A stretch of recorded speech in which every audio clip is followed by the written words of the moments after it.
नमस्कार, मैं अभयराज और आप देख रहे हैं वीके न्यूज। वक्त हो चला है दिन की 10 बड़ी खबरों का। जीएसटी, पेट्रोल डीजल की बढ़ती कीमतें समेत कई मुद्दों पर आज भारत बंद बुलाया गया है। देश के कई व्यापारी संगठन ट्रांसपोर्टर्स ने इस बंद का ऐलान किया है। इस दौरान बाजार और ट्रांसपोर्ट को बंद रखा जाएगा। ये बंद शुक्रवार सुबह 6 बजे से लेकर रात 8 बजे तक रहेगा।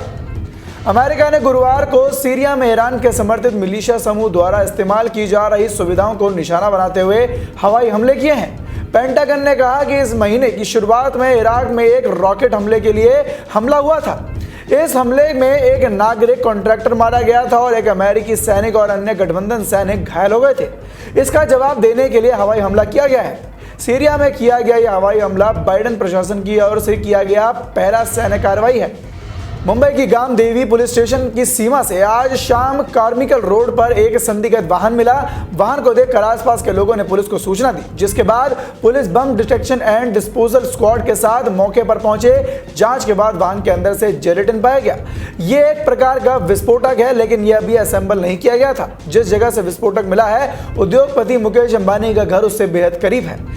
तो वहीं इस घटना के बाद उनके घर के बाहर सुरक्षा कड़ी कर दी गई है। देश के दो पूर्वोत्तर राज्य मणिपुर और असम के बीच चलने वाले सीमा विवाद दोबारा से उभरकर सामने आ गया है। मिजोरम से राज्यसभा सदस्य वानलाल वेना ने कहा कि गुरुवार के दिन वो मिजोरम असम बॉर्डर पर स्थित करीमगंज जिले में आयोजित एक कार्यक्रम में हिस्सा लेने के लिए जा रहे थे। तभी असम मिजोरम सीमा पर स्थित सिक्योरिटी गार्ड्स ने उन्हें रोक लिया और उन्हें असम सीमा में घुसने तक नहीं दिया गया। कंगाली के कगार पर पहुंचा पाकिस्तान को आतंकियों की मदद करने की सजा अब भुगतनी पड़ रही है।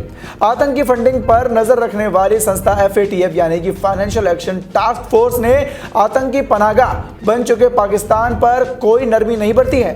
FATF ने गुरुवार को अहम बैठक के बाद फैसला लिया कि अभी भी पाक को काफी कुछ करना है, इसलिए अभी भी वो ग्रे लिस्ट में बना रहेगा।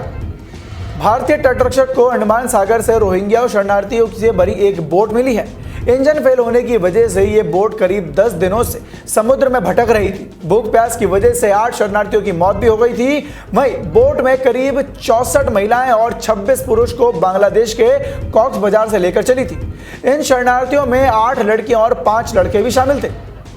रूस के राष्ट्रपति व्लादिमीर पुतिन ने देश की शीर्ष खुफिया एजेंसी को रूस को अस्थिर करने के प्रयासों को निपटने के लिए अपनी कार्रवाई बढ़ाने के आदेश दिए हैं। पुतिन ने इन्हें पश्चिमी प्रयासों के रूप में वर्णित किया है।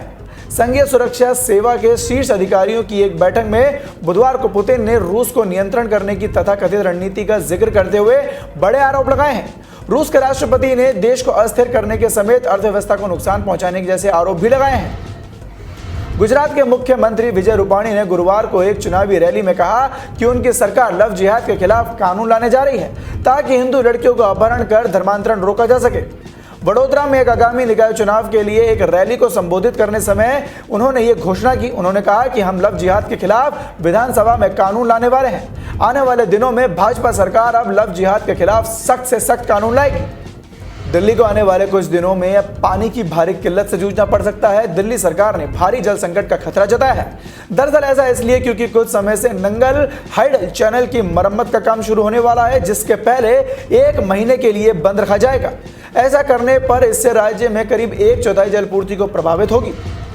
दिल्ली सरकार ने ऐलान किया है कि वो 6 महीने के अंदर अपनी कारों को इलेक्ट्रिक गाड़ियां बना लेंगे और उसमें तब्दील कर लेंगे। सरकार ने कहा कि उसे उम्मीद है कि उसका यह निर्णय देश और दुनिया के अन्य शहरों को प्रदूषण और जलवायु परिवर्तन के समस्या से निपटने के लिए प्रेरित करेगा, जिसकी बहुत जरूरत भी है। सरकार के पास आपको बता दें कि अभी करीबन 2000 से अधिक गाड़ियां हैं।